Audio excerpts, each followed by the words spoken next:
Hi friends, company law update में आपका स्वागत है। मिनिस्ट्री ऑफ कॉर्पोरेट अफेयर्स ने 11 फरवरी 2022 को कंपनीज अकाउंट अमेंडमेंट रूल 2022 बनाया, जिसके द्वारा उन्होंने कहा कि इस अमेंडमेंट के द्वारा एक नया सब रूल 1B ऐड किया गया है। इस रूल के द्वारा कहा गया कि एवरी कंपनी जो अंडर सेक्शन 135 सबसेक्शन 1 के अंदर कवर है, जो CSR एक्टिविटीज़ के लिए जो स्पेंड करते हैं, तो वो अगर वो कंपनी जो CSR एक्टिविटीज़ के अंदर कवर है, shall furnish a report on the CSR in form CSR2 to the registrar for the preceding financial year 2020-21 and onwards as an addendum to the form AOC4 or AOC4 XBRL or AOC4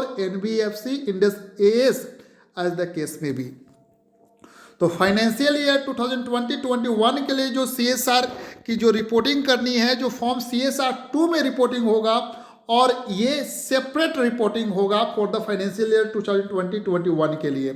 further 2020-21 के बाद जो 2021-22 या इसके बाद जो के financial year के reporting होंगे, वो जो AOC4 और AOC4 XBRL फॉर्म जो है, उसी में एक एडेंडम के रूप में ये रिपोर्ट होगा। एक से प्रोविजन में कहा गया है कि provided that for the preceding financial year 2020-21 form CSR2 shall be filed separately on or before 31st March 2022 after filing form AOC4 or AOC4 XBRL or AOC4 NBFC as the case may be। तो जो financial year 2020-21 के लिए जो date दिया गया on और before 31 मार्च 2020 है, लेकिन आपको AOC4 या XBRL जो फॉर्म है आपका AOC4 XBRL, इसके फाइल करने के बाद आपको इसको फाइल करना है। तो यहाँ पर ध्यान रखना है, आपको पहले AOC4 और या XBRL में कवर है, तो XBRL में आप जो फॉर्म कवर करते हैं पहले फाइल कर लेना है। उसके बाद आपको CSR2 में आपको CSR रिपोर्टिंग जो है जो यहाँ पर फर्निश करने हैं।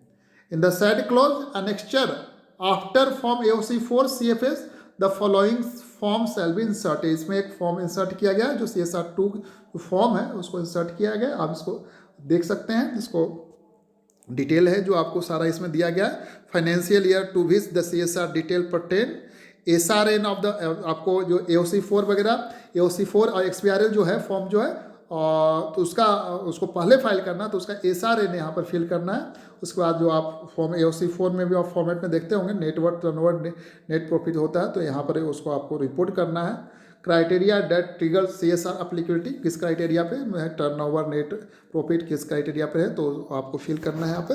Weather CSR committee has been constituted, yes no और नॉट अप्लीकेबल, तो आपको यहाँ फिल करना है। Number of director comprises CSR committee, number of the meeting of the CSR committee held during the year, detail इस तरह आपको फर्निश करना है। कितने number of meeting of the CSR committee attended during the year, जो director हैं वो। उसके बाद whether the company has a website, ये detail composition of CSR committee, CSR policy, CSR project approved by the board and impact assessment of CSR project is carried और not, तो ये है। उसके बाद APRs whether the same has been disclose in the board report, तो ठीक है। उसके बाद अगर लिंक है वेब लिंक तो भी दे सकते हैं आप, उसके वो ऑप्शनल है। Whether any amount of the available for the set off in the percent of the set off, अगर कोई किया है amount percent to the sub rule 3 of rule 7 of the company CSR rule 2014, तो आपको यहाँ पर detail इसी तरह देना है। आपको फाइनेंशियल ईयर किस ईयर क्या है, amount available for set off और amount set off in the financial year if any and balance amount, तो यहाँ पर आप इस तरह आपको इस फॉर्मेट में रिपोर्ट करना है इसको। Whether the company has completed period of the 3 financial year since incorporation, तो डिटेल यहाँ पर देना है आपको। Net profit and other details of the preceding financial year 1, 2, 3, तो यहाँ profit before tax, net profit computed as per section 198 and total amount adjusted as per the rule 2(1)(h) of the CSR policy rules, and total net profit of for section 135। तो यहाँ पर दे देना है। फिर average net profit 3 year का है, तो यहाँ पर एवरेज नेट प्रॉफिट आपको कैलकुलेट करना है और एज पर सेक्शन 135 सबसेक्शन 5। उसके बाद 2% of the average net profit of the company as per section 135 subsection 5। Surplus arising out of the CSR project, program or activities, amount required to be set up in the financial year. Total CSR obligation for the financial year. Whether CSR amount for the financial year has been spent. If yes, CSR amount has been spent against ongoing project, other than ongoing project, and both.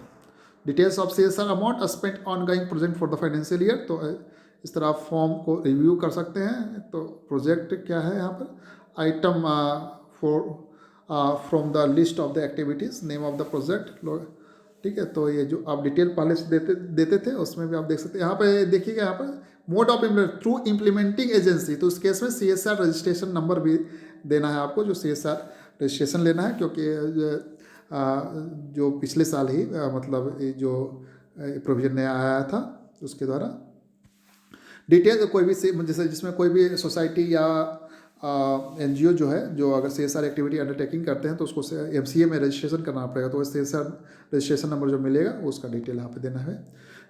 Details of the CSR amount spent against other than ongoing project for the financial year, number of other than ongoing project for the financial, उसका detail आपको देना है।